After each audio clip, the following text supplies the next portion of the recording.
শিরোনাম: একটি ছোট্ট বীজের গল্প। একসময় একটি ছোট্ট বীজ শুকনো মাটির উপরে ছিল।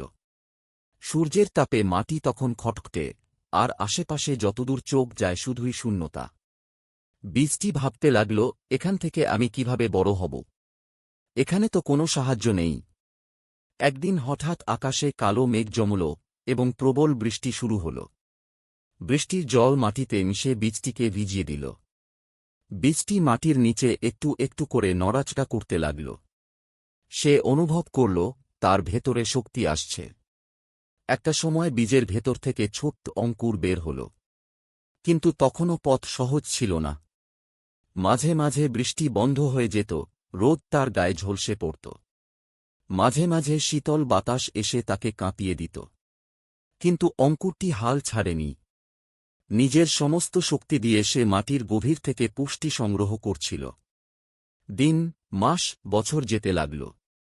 ছোট্ট সেই অঙ্কুর একসময় বড় গাছ হয়ে উঠল। তার ডালপালা চারপাশে ছড়িয়ে পড়ল।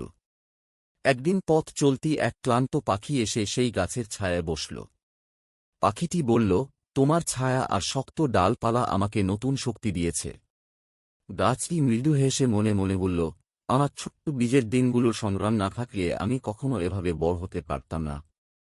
উপদেশ: আমাদের জীবনের কঠিন সময়গুলো কখনো কখনো আমাদের বড় হওয়ার জন্য প্রস্তুত করে। প্রতিটি বাধা একটি নতুন সুযোগের জন্ম দেয়। হাল ছেড়ে না দিয়ে সামনে এগিয়ে গেলেই সফলতা ধরা দেয়। বন্ধুরা, এই গল্পটা আপনাদের কাছে কেমন লাগলো কমেন্টে অবশ্যই জানাবেন, আর যদি কোনো ভুল থাকে সেটাও জানাবেন, আমি সেইটা সংশোধন করার পুরোপুরি চেষ্টা করব। তাহলে বন্ধুরা, আপনারা সবাই ভালো থাকবেন এবং সুস্থ থাকবেন, এটাই ভগবানের কাছে আমার প্রার্থনা। আর আপনাদের সহযোগিতা থাকলে আগামী দিনে আরও নতুন নতুন ভিডিও আমি আপলোড করব। আপনাদের ধন্যবাদ।